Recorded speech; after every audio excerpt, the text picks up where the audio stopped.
É muito importante que as pessoas, por exemplo, um medicamento que foi prescrito pelo médico, que elas não se preocupem porque aquilo foi avaliado. O médico conhece essas contraindicações para poder prescrever o medicamento. Em dúvida, caso de dúvida, sempre perguntar ao farmacêutico e não se impressionar com as informações, não deixar de utilizar o medicamento, não interromper o tratamento, modificar por se impressionar com alguma dúvida ou algum problema que tenha lido ali na bula. Sempre perguntar para o profissional de saúde.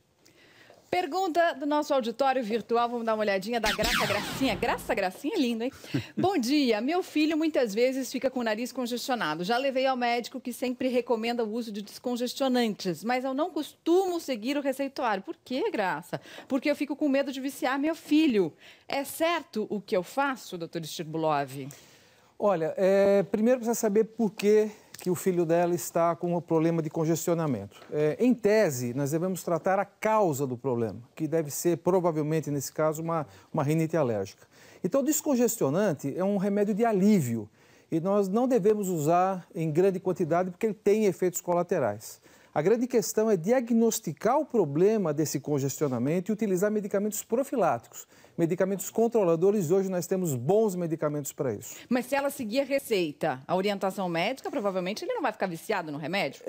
Não existe ficar viciado, existe uma necessidade maior de utilização quando a doença não está suficientemente controlada. O importante é sempre seguir a orientação médica. E consultar um cardiologista. Está aqui conosco, o doutor Roberto Calil, falando de problemas respiratórios, doutor. Os vasoconstritores nasais, eles também causam um aumento de liberação de adrenalina, podem causar algum tipo de arritmia cardíaca. Os corticoides, por exemplo, que é usado muito no broncoespasmo, eles podem aumentar a pressão. Então, o paciente hipertenso ele tem que tomar cuidado, porque eles podem descontrolar a pressão e ficar mais hipertenso durante o tratamento. Mas tudo, você tendo recomendação médica, não se preocupe. Então, está chamando a reportagem que vai falar exatamente sobre isso, doutor Calil. Daiana Garbim mostra quando esse remédio acaba sendo um problema, acaba provocando outros problemas. Vamos ver a reportagem, então, da Daiana. A gente vai usando e acha que não tem problema, né?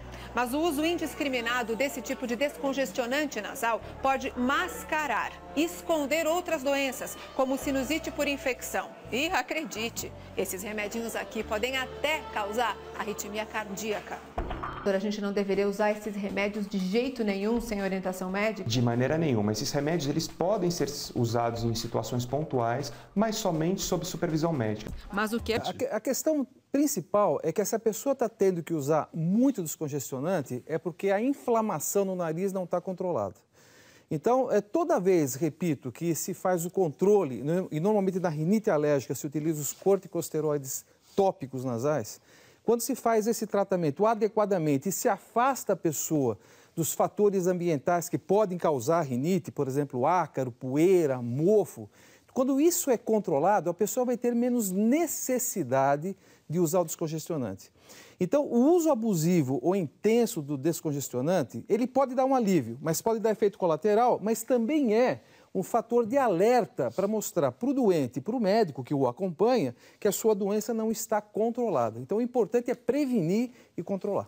O importante é prevenir, controlar, tomar o medicamento de acordo com a orientação médica. Doutor Calil, a gente falou um pouquinho sobre a bula no começo do programa, tem uma opinião até mais radical, né? Ninguém deveria ler bula de nada, né? Não, bula, se você for colocar bula de água, vai falar que você pode se afogar, entendeu? Então, bula de remédio tem sua função, está dentro da lei, porém, eu sou contra o paciente ler a bula. A não ser a bula para orientar como você usar um produto, um vasodilatador nasal, a bombinha, a posição, só.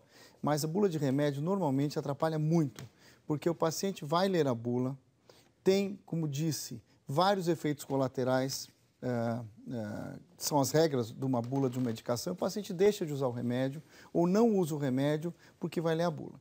Então, quando meus pacientes chegam, isso é uma opinião pessoal, olha, a bula diz que eu não quero nem escutar. Bula é o seguinte, você pega o remédio, joga a bula no lixo e toma a medicação conforme a orientação médica. Tá? Então, tem sua função, porém, no dia a dia, acaba atrapalhando o paciente que vai ler a bula de um remédio.